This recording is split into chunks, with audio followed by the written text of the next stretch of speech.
नमस्कार दोस्तों, कैसे हैं आप सभी लोग। आई होप आप सभी लोग अच्छे होंगे और अपनी पढ़ाई को बहुत बढ़िया तरीके से कर रहे होंगे। देखिए, एक अपडेट है आप लोगों के लिए और अपडेट ये है कि अगर आप लोग यूपी पीसीएस 2024 की तैयारी कर रहे होंगे, देखिए आरओ तो बहुत चल रहा है इस टाइम, सभी लोग आरओ का एग्जाम दे रहे हैं, ठीक है, ओके डन। लेकिन अगर आप यूपी पीसीएस 2024 की तैयारी कर रहे हैं, अगर आप डेडिकेटेड हैं स्पेसिफिक इस एग्ज़ाम के ऊपर और साथ में आप आरओ का भी एग्ज़ाम दे रहे हैं, तो आपको मैं एक बात बता दूं कि आप लोग किसी एक एग्ज़ाम पर फोकस कीजिएगा फिलहाल के लिए। रीज़न इसका क्या है, हालांकि दोनों एग्ज़ाम पैरेलल हैं, कोई दिक्कत वाली बात नहीं है, लेकिन जो सुनने में आ रहा है वो यही आ रहा है कि मेंस जो है इसके 1 से 1.5 महीने का अंतर इसमें इन दोनों एग्ज़ाम में रहेगा, यानी कि आरओ के मेंस और यूपी पीसीएस 2024 के मेंस में जो फिलहाल जानकारी मिल रही है उसके हिसाब से। ऐसी स्थिति में दोनों मेंस को साथ में कर पाना थोड़ा सा टफ वाला काम हो जाएगा। स्पेशली अगर आप बिगिनर्स हैं तो आपके लिए काम बहुत टफ है। हाँ, अगर आप 2-3 साल से तैयारी कर रहे हैं, 2 साल से तैयारी कर रहे हैं, तो आरओ का मेंस और पीसीएस के मेंस में कोई बहुत बड़ी दिक्कत तो आपको नहीं आएगी। लेकिन अगर आप बिगिनर्स हैं, यदि आपने मेंस की तैयारी अच्छे तरीके से नहीं की है, तो आपको ये दिक्कत हो जानी है। इसलिए फिलहाल के लिए अगर आप को जस्ट एक जॉब चाहिए होगी प्रॉपर तरीके से, तो आप लोग आरओ पे फोकस करिएगा। यदि आपके पास समय है, अगर आपको डेडिकेशन है यूपी पीसीएस का, तो आप लोग यूपी पीसीएस पे फोकस कीजिएगा। इस चीज़ को आप लोग ध्यान दीजिएगा। ठीक, दोनों एग्जाम पैरेलल हैं, लेकिन चूंकि मेंस दोनों के टकरा सकते हैं, इसलिए फोकस सिर्फ एक एग्जाम पे कीजिएगा। प्री दोनों का दीजिएगा। जैसे आरओ की अगर आप तैयारी करते हैं तो मार्च में आई थिंक आपका मेंस प्री हो जाएगा यूपी पीसीएस का, और फरवरी में आपका आरओ का प्री हो जाएगा। ठीक, तो प्री तो लगभग सेम ही है, कोई दिक्कत है नहीं, तो प्री जरूर दे दीजिएगा, आरओ का प्री भी दे दीजिएगा और पीसीएस का भी दीजिएगा। इन केस अगर आपका आरओ में प्री नहीं होता है तो फिर पीसीएस वाले पर आप लोग अच्छे से फोकस कर लीजिएगा, राइट। तो ये चीज़ ध्यान दीजिएगा, एक बात। दूसरी बात यह है कि अगर आप पीसीएस की तैयारी कर रहे होंगे तो आप लोग को पता होगा कि पीसीएस का एग्ज़ाम बिना मेंस के तो निकलेगा नहीं, सीधी सी बात है। आप बहुत महारथी हो प्रीलिम्स में, लेकिन यदि आपने तैयारी अगर मेंस की नहीं की है तो आपका सिलेक्शन नहीं होने वाला है। इस चीज़ को आप लोग ध्यान दीजिएगा। यानी कि answer writing practice is the most important thing. ध्यान रखिएगा, यदि आप आंसर राइटिंग नहीं करते हैं तो आपका पीसीएस हो या यूपीएससी का एग्ज़ाम हो, आईएएस का एग्ज़ाम हो, आप क्रैक नहीं कर पाएंगे। लगातार आपको प्रैक्टिस करनी होती है। 3 घंटे में आपको 20 क्वेश्चंस लिखने होते हैं और अगले 3 घंटे में फिर से आपको 20 क्वेश्चन लिखने होते हैं, और ये लगातार ये प्रक्रिया 4 दिन तक चलती है, 4-5 दिन तक। इसीलिए यदि आप प्रैक्टिस नहीं करते हैं तो फिर आप सिविल सर्विसेज की तैयारी नहीं करिएगा। ध्यान रखिएगा, ये सबसे इम्पॉर्टेंट है।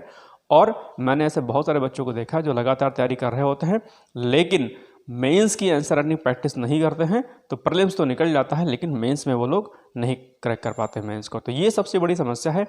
इसी कंटेक्स्ट में आपसे बात करनी थी हमें आपसे कि फिलहाल के लिए आप एग्जाम की तैयारी करिए, और मार्च के बाद, यानी कि जब आपका प्रीलिम्स हो जाएगा यूपी पीसीएस 2024 का, अगर जब भी होता है, मार्च अप्रैल जब भी होता है, ठीक, तो उसके बाद हम लोग जो है डेली बिहाफ पे जो है मेंस की आंसर राइटिंग प्रैक्टिस करेंगे।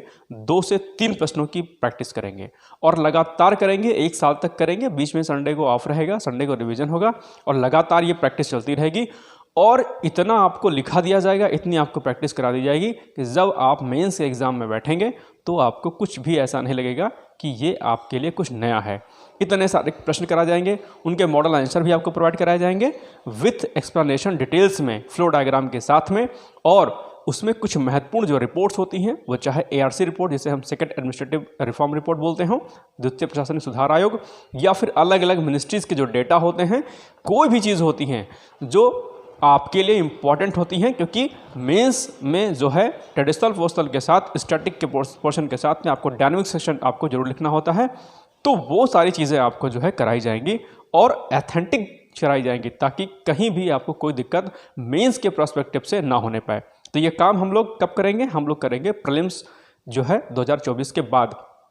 आंसर राइटिंग प्रैक्टिस करने का फायदा आपको ये होगा कि अगर आप यूपीएससी की तैयारी कर रहे होंगे तो उसमें भी आपको बेनिफिट मिलेगा, और अगर आप यूपी पीसीएस की तैयारी कर रहे होंगे तो उसमें भी आपको बेनिफिट मिलेगा। ध्यान रखिएगा। इसके साथ साथ में अगर आप आरओ की तैयारी कर रहे होंगे तो आरओ के लिए भी जो है, जो आपका हिंदी का जो पेपर है जिसमें परिपत्र, अनुस्मारक और विज्ञप्ति वगैरह है, ये सेक्शन भी आपको प्रीलिम्स के बाद कराया जाएगा। ये सेक्शन आपको न सिर्फ आपके आरओ में काम आएगा, बल्कि यूपी पीसीएस 2024 या अन्य अगर आगे एग्जाम की तैयारी कर रहे होंगे तो भी आपको कराया जाएगा। इसके साथ में कुछ नए इनिशिएटिव आपको प्रीलिम्स 2024 के बाद देखने को मिलेंगे इस चैनल के माध्यम से। आप लोग लगातार बने रहिएगा। प्लीज़ जो है वीडियो को आप लोग शेयर कर दिया करिए, ज़्यादा से ज़्यादा लाइक कर दिया करिए, यही आप लोगों से मेरी एक छोटी सी रिक्वेस्ट है। तो प्रीलिम्स आप लोग दीजिए और उसके बाद मेंस की तैयारी हम सभी लोग मिलकर करेंगे। डेली जो है आपको आंसर दिया जाएगा, क्वेश्चंस दिया जाएगा, लिखना होगा, उसकी कॉपी आपको दी जाएगी, आपको लिख करके हमें पोस्ट करना होगा प्रॉपर तरीके से। उसकी जो है उसको चेक किया जाएगा, उसके बाद उसके मार्क्स दिए जाएंगे, कहाँ पर आपकी मिस्टेक है, कहाँ पर आप सुधार कर सकते हैं, कौन कौन से ऐसे पॉइंट्स हैं जहाँ पर आप इसको बेहतर कर सकते हैं, आंसर राइटिंग कैसे करनी होती है, इंट्रोडक्शन सेक्शन क्या होगा, हमारी मेन बॉडी क्या होती है, कंक्लूजन कैसे करें, किस प्रश्न की प्रकृति क्या होती है। क्योंकि जैसे कभी कभी आपने देखा होगा ना, प्रश्नों में लास्ट में लिखा रहता है कि इसका विश्लेषण कीजिए, आलोचनात्मक टिप्पणी कीजिए, टिप्पणी कीजिए, है ना। तो हर प्रश्नों की अपनी एक प्रकृति होती है। जो प्रश्न जो लास्ट में जो पूछे जाते हैं कि आप इसकी व्याख्या कीजिए, इसका क्रिटिकल एनालिसिस कीजिए, है ना।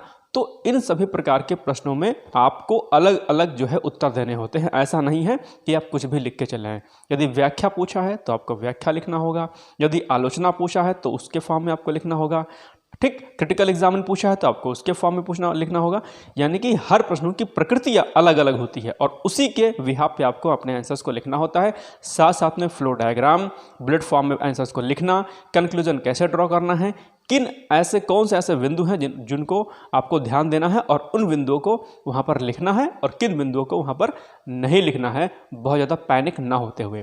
तो ये सारी चीज़ें आपको बताई जाएंगी। फिलहाल थोड़ा सा वेट कीजिए प्रीलिम्स के लिए, क्योंकि अब समय ना आपकी यूपी पीसीएस के लिए समय बचा है, ना समय बचा है आपका आरओ के लिए, और ना ही बचा है समय आपके लिए यूपीएससी के लिए, वो भी बहुत टफ एग्ज़ाम है। तो इन सारे एग्जाम्स के लिए हम प्रैक्टिस कराएंगे, स्पेशली यूपीएससी उसमें इंक्लूडेड होगा, और लगातार प्रैक्टिस करेंगे। तो ये न्यूज़ आपको देनी थी। फिलहाल आप लोग प्रीलिम्स पे लगिए। प्रीलिम्स इस समय सबसे कठिन और बहुत बड़ा बैरियर है। अगर प्रीलिम्स नहीं निकलेंगे तो आप कुछ भी नहीं कर सकते। इसलिए पूरी शक्ति लगा दीजिए प्री के लिए। जितना भी है शादी विवाह, ठीक, मुंडन संस्कार जो भी होता है, प्लीज़ इससे थोड़ा सा आप लोग हट जाइए। 1 साल की बात है, 7 महीने की, 8 महीने की, 9 महीने की बात है। इसके बाद आप लोग जितना करना होगा आपको शादी विवाह में पार्टी शार्टी करिएगा, ठीक। और शादी की बात अगर की जाए तो विवाह जो है ना, ये जब तक आपका जीवन चलेगा तब तक किसी न किसी का विवाह, किसी न किसी का जन्मदिन और किसी न किसी का अन्य जो संस्कार होते रहेंगे। लेकिन ये समय आपको दोबारा नहीं मिलेगा। एज निकल जाएगी तो एज दोबारा नहीं आएगी। अटैम्प्ट आपके अगर ख़त्म होगा तो अटैम्प्ट आपके नहीं मिलेंगे। शादी वगैरह तो होती रहती है, ठीक। तो ये ना सोचिए कि कौन गुस्सा हो जाएगा आपसे, कौन नाराज़ हो जाएगा।